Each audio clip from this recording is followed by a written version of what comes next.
Hold on.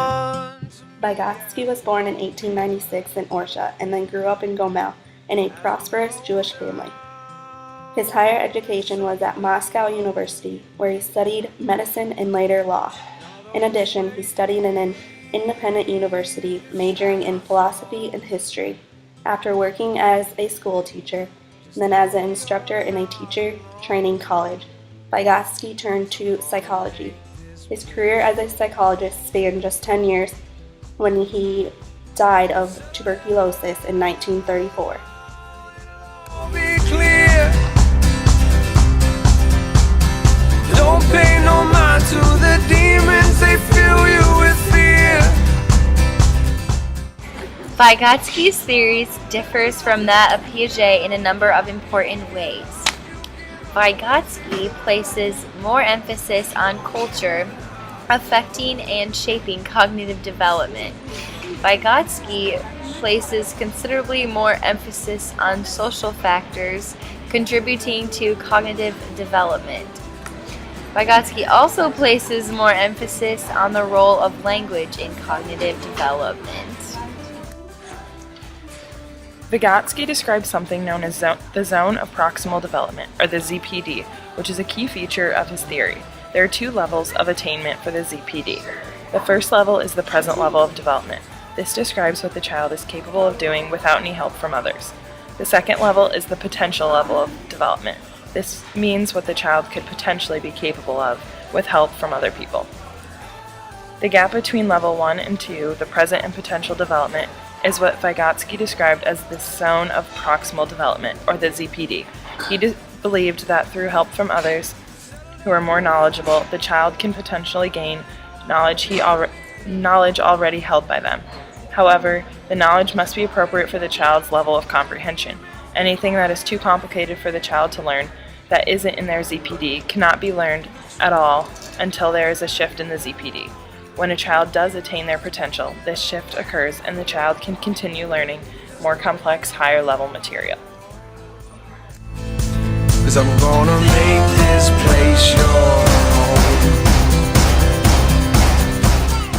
Vygotsky was all about how the impact of support, guidance, and cultural affected the cognitive growth. This zone is what a parent, teacher, or family member can do to help the child learn at the next level.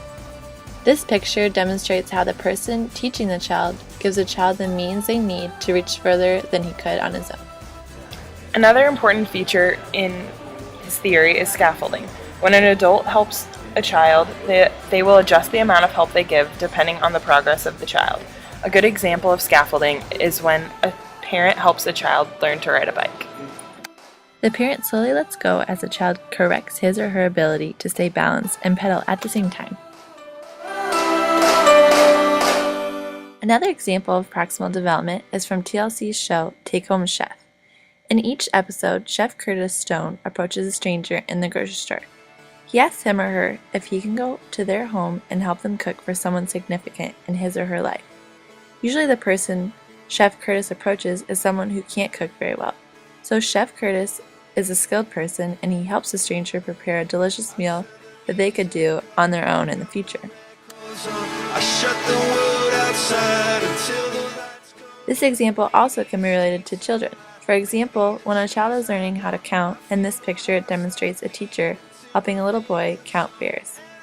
By himself, the boy can probably come up with a few numbers, but when the teacher helps the boy point to each bear, the child can count much better. The teacher structures and supports this experience. The child is more successful with assistance rather than on his own. The more knowledgeable other refers to someone who has a better understanding or a higher ability level than the learner, with respect to a particular task, process, or concept. The key to an MKO is that they have more experience or knowledge about the topic being learned than the learner does.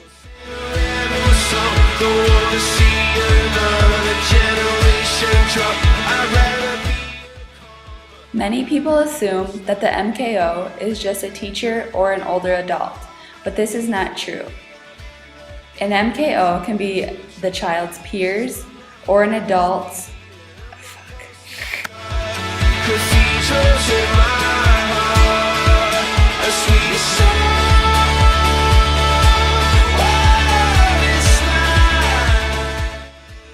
The MKO may not even be a person at all. It may be a technological device.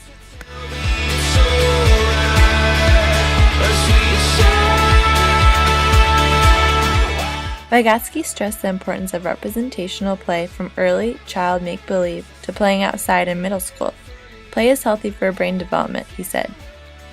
Vygotsky had said, in play, that child always behaves beyond his average age, above his daily behavior. Play contains all developmental tendencies in condensed form and itself a major source of development.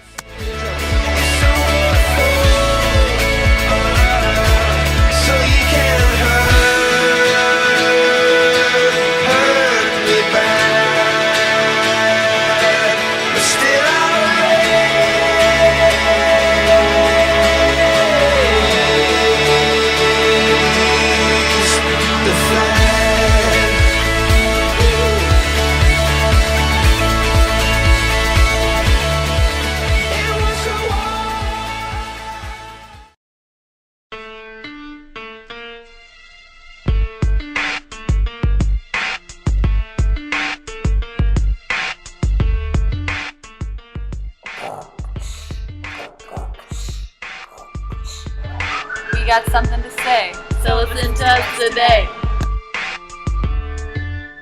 we're gonna tell you about Vygotsky In a whole new way.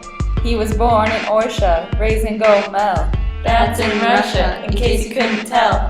His family was Jewish and they were middle class. He went to Moscow University, Where he did pass.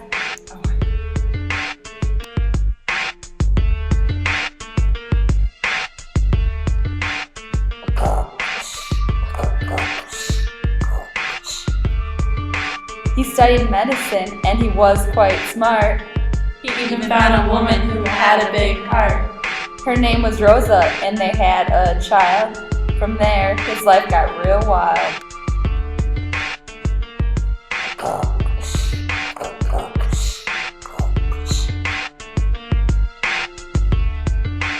He started to develop a big theory. We're gonna help you understand it like 1, 2, 3.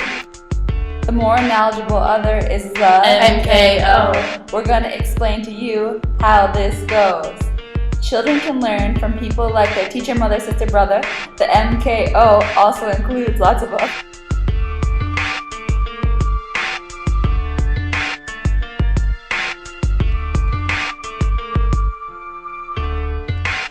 Community plays a big part of making meaning, Which is where conditions start. The ZPD. is a zone in the middle from what you know now compared to when you were little. Don't get them confused with Piaget. They both have something completely different to say. Vygotsky got the diagnosis of tuberculosis. He died in 1934 and lives no more, but his theory lives on, even though he's gone.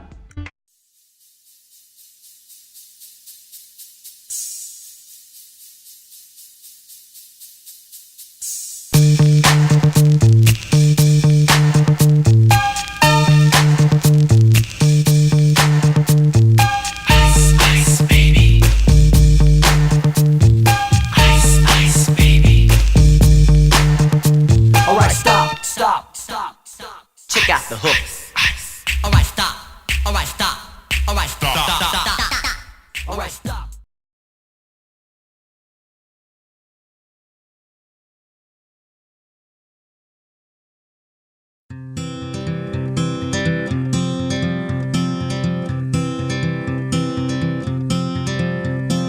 Hold on to me as we go, as we roll down this unfamiliar road. And although this wave is stringing us along, just know you're not alone, 'cause I'm gonna make this play.